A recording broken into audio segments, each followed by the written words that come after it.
L'apôtre Paul, mesdames, messieurs, pouvait dire « Nous sommes plus que vainqueurs en Jésus-Christ ». Un vainqueur, c'est celui qui a le pouvoir a l'autorité. Dans cet entretien aujourd'hui, nous allons parler de l'autorité du chrétien. Parfois, certaines personnes se voient tellement faibles. Elles se disent menacées par le diable et ses démons. Elles se disent incapables de maîtriser leur propre personne. Mesdames, messieurs, aujourd'hui, nous allons parler de l'autorité. Qu'est-ce que l'autorité? D'où vient l'autorité? Qu'est-ce qui nous confère l'autorité? Quand nous avons l'autorité, quelles sont les déclinaisons qui s'en suivent? Avec notre consultant, avec qui nous sommes depuis quelques jours, quelques semaines je vais dire, le pasteur Luigi Palmieri. Pasteur Luigi, merci d'avoir accepté notre invitation une fois encore. Dites-nous, qu'est-ce que l'autorité de l'enfant de Dieu? Alain, je vais vous répondre par une petite illustration. Beaucoup de gens pensent qu'il nous faut être vainqueurs. Vainqueur implique quoi? Que nous combattons, nous menons une bataille, nous menons un combat et nous en sortons vainqueurs.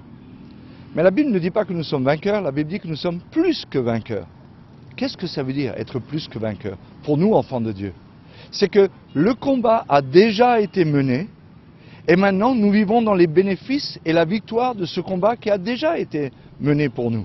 Une illustration. Imaginez un boxeur qui combat pour le championnat du monde.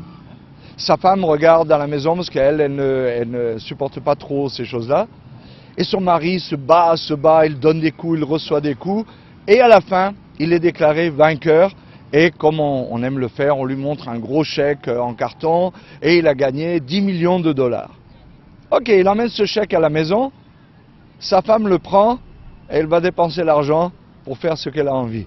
Lui a été vainqueur. Elle est plus que vainqueur. Parce qu'elle n'a pas combattu, mais maintenant elle participe à 100% au bénéfice du combat que son mari a gagné. Et nous devons nous prévaloir du combat que Christ a mené pour nous. C'est pour ça que dans Jean 19:30, il dit « Tout est accompli ». En d'autres mots, ça veut dire « Eva ». Ça veut dire « C'est fini ». C'est fini. Arrêtez de batouiller, arrêtez d'essayer de combattre. Vous êtes plus que vainqueurs. Maintenant, ça ne veut pas dire que nous n'avons pas à combattre. Puisque Éphésiens nous dit que nous n'avons pas à lutter contre la chair et l'esprit, mais contre des principautés, des dominations, etc., le diable lui-même. Mais, cette autorité que nous avons, elle nous confère une position extraordinaire qui est que nous sommes assis avec Christ dans les lieux célestes et nous regardons d'en haut et nous ne regardons pas d'en bas nos ennemis en ayant peur parce qu'ils sont grands ou... Non, nous avons une position qui nous confère une autorité très particulière et qui est issue de l'œuvre accomplie de Jésus à la croix. Alors, pasteur Luigi, nous avons vu à travers votre explication que nous sommes plus que vainqueurs. D'accord, mais quand nous prenons l'autorité, sur qui nous exerçons cette autorité-là? Alain, je pense que nous pouvons discerner 4 domaines d'autorité. Le monde dans lequel nous sommes est composé d'êtres naturels, vous, moi, les autres hommes. Ce monde est composé de situations, de circonstances, et ce monde est aussi composé d'êtres immatériels que nous appelons les anges ou que nous appelons les démons, les mauvais esprits, le diable, etc. Donc, il y a 4 domaines d'autorité dans lesquels le chrétien peut vraiment exceller s'il comprend sa position, qui il est, son identité, etc. Premièrement, ce sont les situations de la vie. Dans le psaume 23, au verset 1, David dit « L'Éternel est mon berger, je ne manquerai de rien ». Mais nous savons très bien, en lisant l'histoire de David, que pendant 13 ans, il a dû fuir devant Saül qui voulait lui faire la peau. Il a couché dans les forêts, il a dormi dans des grottes, dans des trous, il a dû se faire passer pour un fou. Donc, il a manqué du nécessaire. Il a manqué apparemment du nécessaire. Parce que le nécessaire n'est pas forcément ce que nous déterminons être le nécessaire.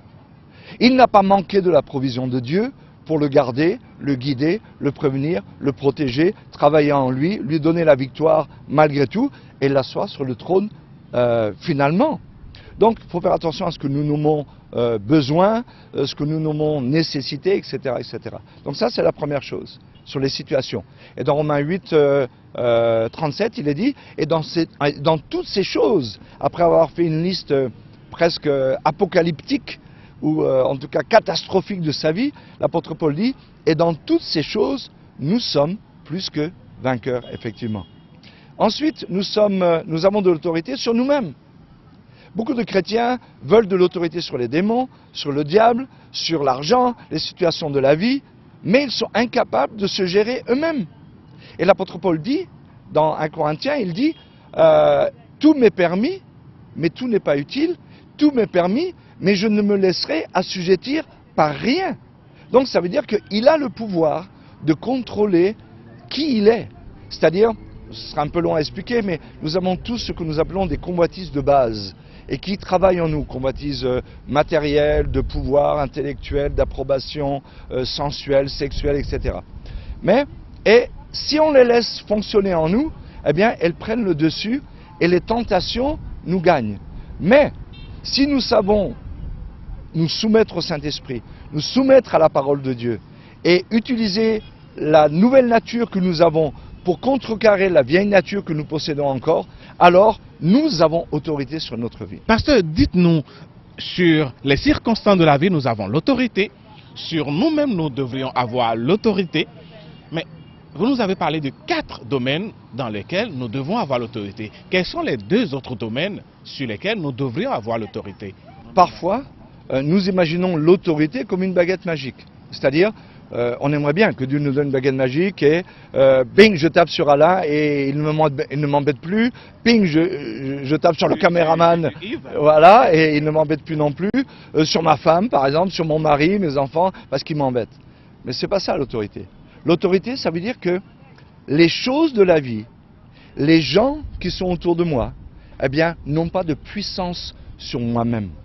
Rappelez-vous, dans Daniel 3, les 3 jeunes hommes hébreux ont répondu au roi Nebuchadnezzar en disant, Nebuchadnezzar, ta statue en or là, tu peux te la garder, on ne va jamais l'adorer. Tu peux nous jeter dans le feu, Dieu peut nous délivrer. Mais s'il ne nous délivre pas, on n'adorera pas de toute façon ta statue. Ça, c'est autorité sur les hommes, autorité sur les événements. Ça veut dire que les événements n'avaient aucun pouvoir sur l'intégrité de leur âme, leur identité, leur personnalité, leur foi, leur espérance, leur conviction. L'homme aussi grand qu'il était, c'est-à-dire Nebuchadnezzar, c'était l'empire de l'époque qui couvrait le monde connu de l'époque, eh bien, ils ont su le regarder en face et lui dire, Nebuchadnezzar, nous n'allons pas adorer ta statue. Si Dieu veut nous délivrer, c'est bien. S'il ne veut pas nous délivrer, ça ne change rien. Donc, autorité sur nous-mêmes, autorité sur les situations de la vie, autorité sur les hommes aussi. Les hommes n'ont pas besoin d'avoir avantage sur moi. Absolument pas. Même s'ils m'embêtent, je ne vais pas les laisser spirituellement me voler ma bénédiction, me faire sortir de qui je suis, me faire marcher dans autre chose que ce que je suis. Donc, dans ce sens, c'est pour ça que dans le psaume 56, le psalmiste dit mes ennemis reculent le jour où je m'écrie, eh bien, Dieu est pour moi. C'est tout. Dieu est pour moi, je le sais, et mes ennemis reculent, et mes ennemis ne peuvent pas avoir de l'ascendance sur moi. On a mis Paul en prison, il a chanté toute la nuit, les portes se sont ébranlées, il n'a même pas cherché à sortir. Combien de chrétiens auraient dit « Ah, gloire à Dieu, les portes sont ouvertes, tirons-nous » Mais il ne l'a pas fait. Pourquoi? Parce que prison, pas prison, ce n'est pas son problème. Son problème, c'est d'accomplir la volonté de Dieu. Et si c'est de passer par la prison, eh bien, il passera par la prison. Parce que les situations de la vie, les hommes, eh bien, n'ont aucune ascendance sur lui. Ça, c'est la 3e chose. La 4e chose, c'est ce que nous craignons le plus, c'est-à-dire les mauvais esprits, les démons, les choses invisibles. Mais la Bible nous dit, par exemple, lorsque Jésus a envoyé ses disciples 2 par 2, il leur a donné autorité, ils sont revenus, et Jésus leur a dit une chose qui est assez intéressante, il leur a dit, ne vous réjouissez pas de ce que les esprits impurs vous soient soumis, mais réjouissez-vous plutôt de ce que votre nom est écrit dans les cieux. Déjà là, on a quelque chose qui est intéressant, mais on ne va pas rentrer là-dedans. Donc, effectivement, les disciples avaient autorité sur les esprits impurs. L'apôtre Jean nous dit que celui qui est né de Dieu se garde lui-même, et le malin ne le touche pas. On voit Job, le cas de Job. Quel est le cas de Job?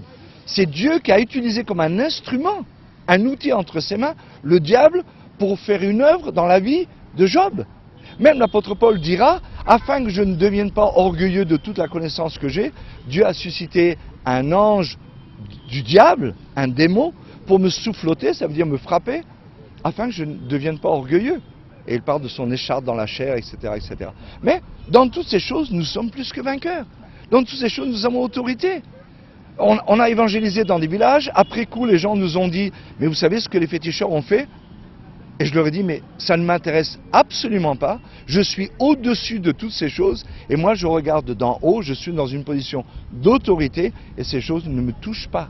Je sais que le diable est puissant. Mais si je ne lui donne pas accès par une vie de péché, par une vie de débauche, une vie de désobéissance, une vie de n'importe quoi, il n'a aucun accès sur ma vie.